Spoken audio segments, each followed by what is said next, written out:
Hello friend, how are you? कैसे हैं? Ajay Singh competitive chemistry class channel में आपका वेलकम है। आज मैं आपको 11th का रिडॉक्स रिएक्शन का कुछ टॉपिक पढ़ाने जा रहा हूं, जिसमें है आपको to calculate equivalent weight of oxidising और reducing agent. To discuss, before discuss this topic, I want to discuss here that there are two types of main methods to calculate equivalent weight of oxidizing and reducing agent in different types of medium: acidic medium, basic medium or neutral medium. First है molecular mass divided by number of electron gained by oxidizing agent or lost by reducing agent. दूसरी बात है आपको by increase in oxidation number और decrease in oxidation number. जिस number से oxidation number decrease कर रहा है या इंक्रीज कर रहा है, उस नंबर से मोलिकुलर मास में डिवाइड करके ऑक्सीडाइजिंग और रिड्यूसिंग एजेंट का मोलिकुलर मास निकालेंगे। At first I want to write a equation. आप देखेंगे सबसे पहले है बाय इक्विवेलेंट टू calculate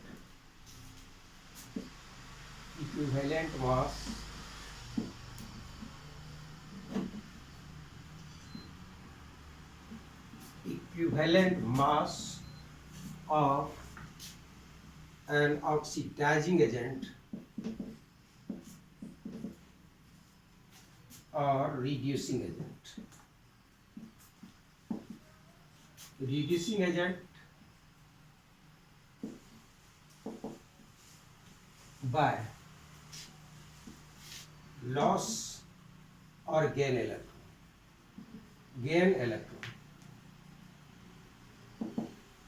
हम सबसे पहले इसको एसिडिक मीडियम में दिखाएंगे कि एक केमिकल रिएक्शन है, उसमें जो ऑक्सीडाइज्ड हो रहा है और रिड्यूस्ड हो रहा है, उसको आपको मैं दिखाना चाह रहा हूँ। सबसे पहले आप देखेंगे कि आपके पास है KMnO4।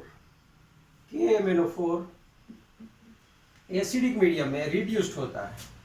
एसिडिक मीडियम आप यहाँ डिस्कस कर देंगे और ये रिड्यूस्ड होकर Mn+2 मैग्नीज आयन में कन्वर्ट होता है। इसके लिए आपको क्या करना है, पिछले वीडियो में मैंने आप लोगों के बीच यह डिस्कस किया था कि to balance chemical equation in acidic medium, कैसे एसिडिक मीडियम में बैलेंस करेंगे। तो बैलेंस क्या करना है, सबसे पहले इसको हम आयनिक फॉर्म में लिखते हैं, तो इसको हटा दीजिए। K+ को इग्नोर कर दे तो ओमाइट करते हैं, तो हम यहाँ पर लिखेंगे सिर्फ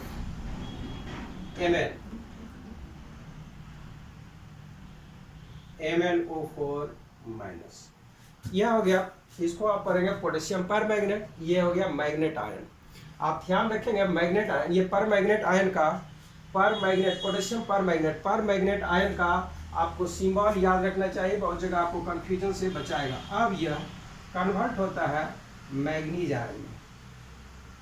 सबसे पहले क्या किए, जो मोलिकुलर फॉर्म में इक्वेशन दिया रहे उसको आयनिक फॉर्म में लिखना है, यह आपको थोड़ा मदद करेगा। अब देखिए सेंट्रल एटम मैग्नीज है, आप देखिए सेंट्रल एटम मैग्नीज है। In reactant side number of manganese atom 1, in product side 1 also. Central atom balance है। अब हमारे पास है ऑक्सीजन एटम। यहाँ आप देखिए ऑक्सीजन एटम रिएक्टेंट साइड इन MnO4-1 में 4 एटम है। तो ऑक्सीजन एटम बैलेंस करने के लिए आपको मैंने बताया था, याद होगा, नहीं तो मैं फिर याद दिला देता हूँ। To balance oxygen atom we should add equal number of H2O in deficient side. That means यहाँ पर रिएक्टेंट साइड 4 ऑक्सीजन है और प्रोडक्ट साइड नहीं है, तो प्रोडक्ट साइड आप 4 H2O ऐड करेंगे। यह ऑक्सीजन एटम को बैलेंस करने के लिए एसिडिक मीडियम में H2O ऐड किया जाता है। दूसरी बात, यहाँ पर हाइड्रोजन एटम हो गया। ऑक्सीजन जब बैलेंस हो जाए, सेंट्रल एटम बैलेंस हो जाए, तो आपको बैलेंस करना है हाइड्रोजन एटम को। हाइड्रोजन एटम यहाँ 8 है। आप देखिए 4 × 2 कर देंगे 8 हो जाएगा। तो इसके बदले ये रिएक्टेंट साइड में हाइड्रोजन एटम होना चाहिए 8H प्लस ऐड कर दिए। अब आप देखेंगे central atom, metal atom balance हो गया, ऑक्सीजन एटम बैलेंस हो गया, हाइड्रोजन एटम भी बैलेंस हो गया। दूसरी बात, अभी बैलेंस नहीं हुआ इक्वेशन, जब तक आपका चार्ज बैलेंस नहीं होता है तब आप नहीं बोल सकते हैं, चूंकि ये इक्वेशन गलत हो जाएगी, इसलिए चार्ज बैलेंस कर रहा है। प्रोडक्ट साइड आप देखिए +2 चार्ज है प्रोडक्ट साइड, और इधर आपका चार्ज है +7, -1 और +7 कितना होता है, सॉरी -1 और +8 हो गया +7। क्लियर। अब आप देखेंगे इसमें इस +7 को +5 के बराबर करने के लिए क्या करना होता है, तो इसमें कितना माइनस करेंगे, +2 हो जाएगा। तो केमिस्ट्री में माइनस करने के लिए कुछ नहीं किया जाता है, सिर्फ उधर इलेक्ट्रॉन ऐड कर देते हैं तो उसका वैल्यू ऑटोमेटिकली घट जाता है, इसलिए हम इधर 5 इलेक्ट्रॉन ऐड कर देते हैं। अब देखिए एक वर्ड बताए थे, मैं बार बार बताने जा रहा हूँ, लियोजर, loss of electron oxidation, gain of electron reduction. यहाँ देख रहे हैं इस रिएक्शन में यह गेन कर रहा है, गेन कर रहा है, इसका मतलब पर मैग्नेट आयन रिड्यूस्ड हो रहा है, चूंकि यहाँ पर इलेक्ट्रॉन ये गेन कर रहा है, गेन करने वाले का रिडक्शन होता है, और रिडक्शन जिसका होता है वो कहलाता है ऑक्सीडाइजिंग एजेंट, इसलिए ये हो गया ऑक्सीडाइजिंग एजेंट। और ये 5 इलेक्ट्रॉन गेन करने के बाद कन्वर्ट हो गया है किस चीज़ में, मैग्नीज आयन में। अब मेरा काम खत्म हो गया, मुझे यह रिएक्शन आपको बैलेंस कर दिए, नंबर ऑफ इलेक्ट्रॉन निकाल लिए। अब जानना है equivalent weight.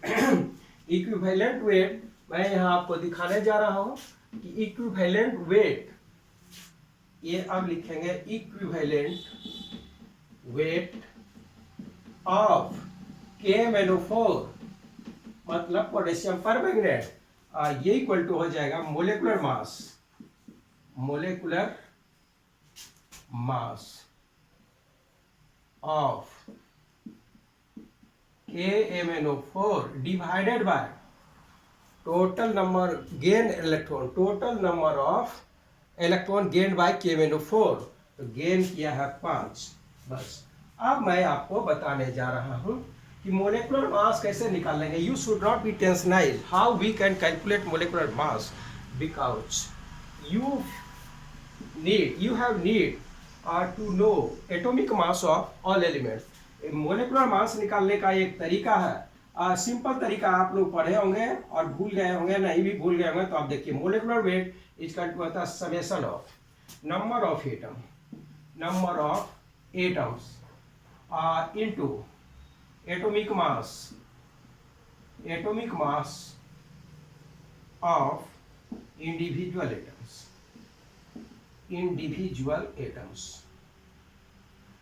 Atoms of an element. ध्यान से सुनेंगे, अच्छी तरह से देखिए, किसी भी कंपाउंड में उसका कितना एटम है उससे मल्टीप्लाई कर देंगे और उससे उसके एटॉमिक मास में, यहाँ पर हमारे पास है, इसका मोलेकुलर मास निकालने जा रहे हैं। तो पोटेशियम का नंबर ऑफ एटम 1 है, मोलेकुलर मास होता है 39.099, तो हम यहाँ पर कैलकुलेशन को सही तरीके से सुविधाजनक करने के लिए 39 मान लेते हैं, और ये दिया रहेगा आपको, यह सब चीज़ रिएक्शन में दिया रहता है, इसलिए आपको टेंशनाइज नहीं होना, बोदर नहीं होना है। दूसरी बात, मैग्नीज है 1 एटम, इसमें देखिए 1 एटम, इतना एटॉमिक मास ऑफ मैग्नीज कर देंगे, इसका होता है 55, प्लस ऑक्सीजन एटम 4 है, इसका होता है 16 एटॉमिक मास, और divided by total number of electron gain by KMnO4 5 है। कहाँ से, तो आपको रिएक्शन में निकाल के दिखाए, तो यह आपको आता है, देखिए 158 आ जाएगा, 158 बाय 5 करेंगे तो कितना आ जाएगा, आप काट सकते हैं, इसको कटवा दीजिए, तो ये हो गया 31 पॉइंट समथिंग। अब देखिए, आप कुछ नहीं कैलकुलेट करना है,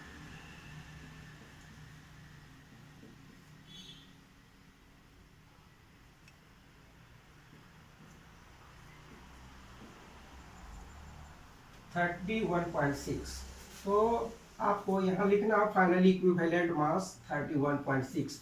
ये आप क्या देखें, किसी भी रिएक्टर, आप यहाँ पर पोटेशियम डाइक्रोमेट ही क्यों नहीं दे दें, तो उसका रिएक्शन लिखेंगे, उसके बाद इसी तरह से मोलेकुलर मास निकाल लेंगे। अब मैं आपको सेकेंड मेथड, ये सेकेंड बताना चाहता हूँ कि बेसिक मीडियम में यह क्या बनाता है। देखिए, यही KMnO4 अब रहेगा बेसिक मीडियम में, बेसिक मीडियम में, इन बेसिक मीडियम KMnO4 पोटेशियम पर मैग्नेट कन्वर्ट हो जाता है MnO4-2 में।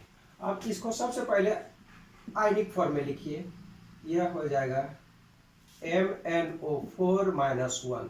ध्यान से देखेंगे समझ में आ जाएगा अब दोनों के सिंबल में क्या परिवर्तन हो गया। देखिए इसको बोलते हैं पर मैग्नेट आयन, पर मैग्नेट आयन, और इसको बोलते हैं manganate ion, manganate ion, potassium पर मैग्नेट। ये हो गया पोटेशियम मैग्नेट, ये पोटेशियम पर मैग्नेट, मतलब जो के लगेंगे। तो अब क्या करना है ये बता दिया गया। अब इसको पहले बैलेंस करेंगे। तो बैलेंस करने के लिए देखिए सेंट्रल एटम दोनों तरफ, ये बेसिक मीडियम है, आपको ये दिया रहेगा बेसिक मीडियम में पोटेशियम पर मैग्नेट कन्वर्ट हो जाता है पोटेशियम मैग्नेट में, और उसके बाद दूसरा चीज बनाता है। अब देखिए यहाँ सेंट्रल एटम Mn दोनों तरफ एक है, ऑक्सीजन भी इधर 4 है, इधर भी 4 है। अंतर क्या है, क्या किस चीज में नहीं है, तो यहाँ पर -2 है और इधर -1 है। इसके लिए हम एक इलेक्ट्रॉन इसमें ऐड कर देते हैं, दोनों तरफ चार्ज बैलेंस हो गया है। अब रही बात इक्विवेलेंट वेट निकालने के लिए, तो अब आप लिखिए equivalent weight of KMnO4 in basic medium. आपको मोलिकुलर मास निकालने मैंने बता ही दिया था। मोलिकुलर मास इसका आया था 58 और number of electron gain by KMnO4 1 है, तो इसका इक्विवेलेंट मास इतना ही हो जाएगा। ये हो गया आपका आंसर। दूसरा आप देखेंगे कहीं परेशान नहीं होना है, एक छोटा और है थोड़ा सा इसका, एक न्यूट्रल मीडियम में आप देखिए, in neutral medium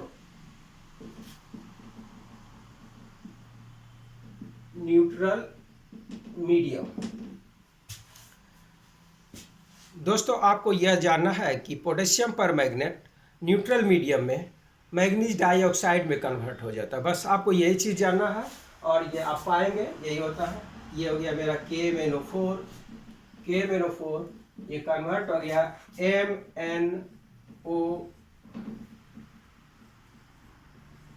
MnO2 manganese dioxide. उसके बाद जो बने तो इसको पहले आयनिक फॉर्म में लिखता है। पहले आप लिखिए MnO4 माइनस, ये बनाया MnO2, बस। अब आप आएंगे यहाँ पर, देखिए आपको बताए थे बैलेंस करें, सेंट्रल एटम को देखना है तो दोनों तरफ बैलेंस है। यहाँ पर क्या ऑक्सीजन 4 है, समझ गए, यहाँ पर ऑक्सीजन 4 है और ये न्यूट्रल मीडियम में चूंकि यहाँ पर आप क्या करेंगे, यहाँ पर आप OH माइनस आए, जिधर जितना कम है पहले तो इसको 4 है तो पहले अपोजिट साइड इतना 4 या इसी तरफ ये 4 OH माइनस दे दिए और इसके बदले यहाँ पर 2H2O दे दीजिए, समझ गए। इसलिए यहाँ OH दिया गया कि चूंकि यहाँ पोटेशियम हाइड्रोक्साइड बनाता है। तो 4 KOH करने के बाद अब देखिए ये 2H2O दे दिए। अब क्या बच रहा है आपका, देखिए हाइड्रोजन 4 है, यहाँ भी 4 हो गया, ऑक्सीजन 4 और 2 6, यहाँ पर भी 4 और 2 6 हो गया। अब क्या करना है, चार्ज बैलेंस करना है। यहाँ पर देखिए चार्ज है माइनस, टोटल चार्ज इसमें ये यहाँ पर -1 है, इसको 4 से मल्टीप्लाई कर दिए तो हो गया -4 और इधर है -1, एक पर ही है, यहाँ देखिए -1 और इधर है -4, दोनों को बराबर करना है। इधर 3 इलेक्ट्रॉन ऐड कर देंगे माइनस, समझ गए। तो हम यहाँ पर 3 इलेक्ट्रॉन ऐड करते हैं। यह आपका इक्वेशन बैलेंस हो गया। अब आपको जाना है equivalent weight of KMnO4 in basic medium.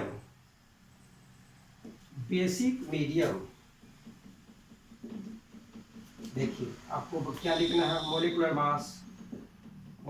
Mass of KMnO4 divided by 3 electron, चूंकि ये 3 गेन किया है तो मोलिकुलर मास आपको यही लिखना 158/3। कितना हो जाएगा आप कैलकुलेट करके लिख दीजिए 158/3।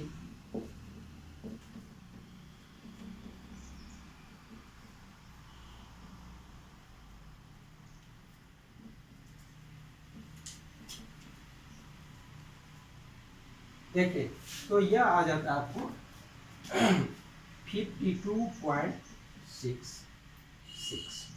ये हो गया आपका आंसर, समझिए।